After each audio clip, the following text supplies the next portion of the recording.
going to show you how I am in favor of the mercy. Now, some of you are going to contort your faces when I say this. I am in favor of the mercy of stoning. Not stoning, the mercy of stoning. There's a difference between stoning and the mercy of Yahweh's stoning. You follow me? Not yet, you don't. Now look at verse 19. So his parents shall drag him out to the elders at the gates of the city.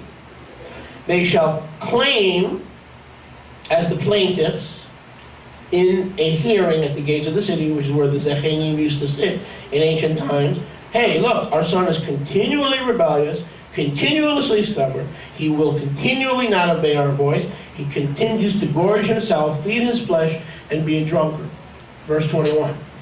Then all the men of the city will stone him with stones so that he dies.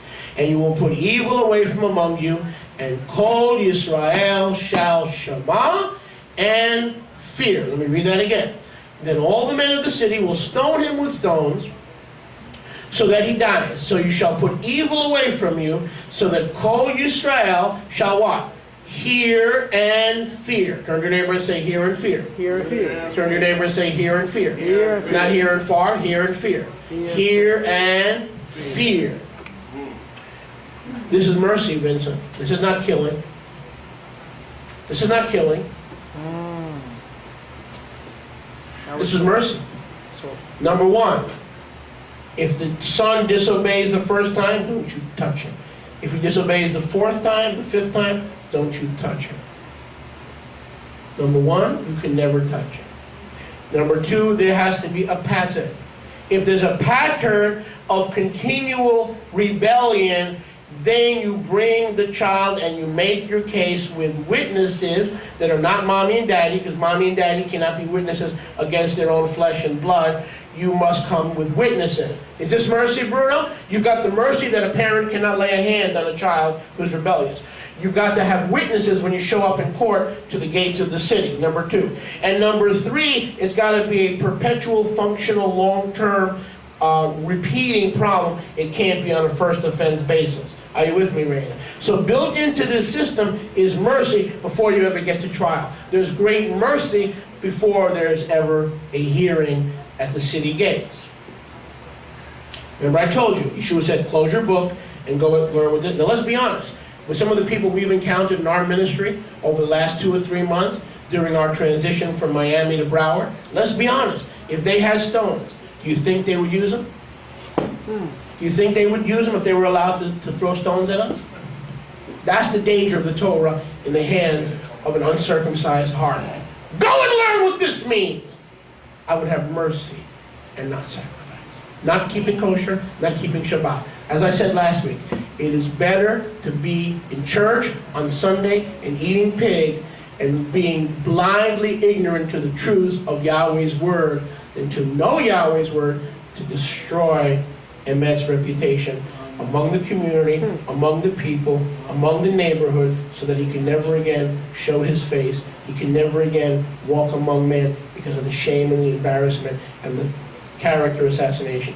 And once those feathers have been released on the top of that hill, and even if they desire to go back to the top of that hill to regather those feathers, it is never possible. The damage has already been done. So the whole purpose of learning about Torah is not to know more Hebrew. It's to know how to be more like Yeshua in forgiving, in mercy, and in loving. Not 1 times 1, but 70 times 7. That's the whole purpose of plural marriage.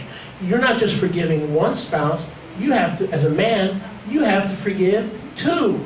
If you have to forgive your spouse, not once, but 70 times 7 to stay married, because let's be honest, if we treated our spouse like we treat the brothers and sisters, we forgave them once, so we think we don't ever have to love them and forgive them again, okay? If we treated our spouse that way, we'd all be divorced.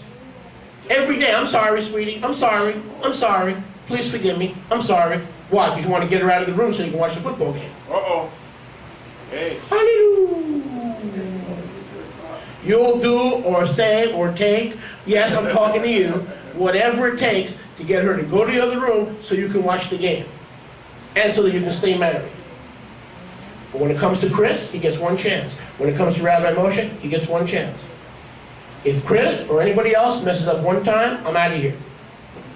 P.S. I need some stones on the way out. Laugh. Go ahead and laugh.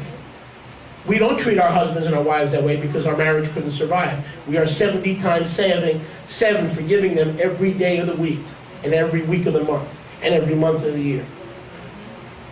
So if they're worthy of that kind of blood forgiveness and mercy, why can't we do the same amongst each other?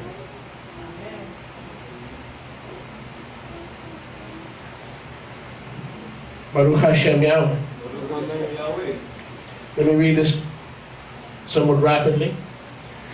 The mercy of Yahweh allows the elders of Israel at the city gates, the place of the town courts, to hear the matter. The parents are required to present their case, not stone their child, to the city elders, who most often can step in and override the need for stoning. I'll say that again. The elders can step in to override the need for stoning. You with me, Bruno? They can step in, rachamim. This is a check and a balance, checks and balances. Another buffer of Yahweh's rachamim to prevent impulsive stoning or parental retribution. I'll say it again. This is another buffer of Yahweh's mercy to prevent impulsive stoning or parental retribution. So between the long-term clause, between the veto power of the elder clause, stoning was rarely and almost never used in Israel, and it is almost rarely never used today. Moreover, the whole point behind stoning was that, don't miss this, please don't miss this. Mercy. The whole point of biblical stoning and modern stoning, which I'm all in favor of, was that there would be no more need for stoning. Why? To take the evil out of this. You're going to take this out of the treasury and you're going to order this on CD, DVD, ShmeVD, his VDs, their VDs. I'll say that again for those of you who are kind of tiptoeing through the tulips today.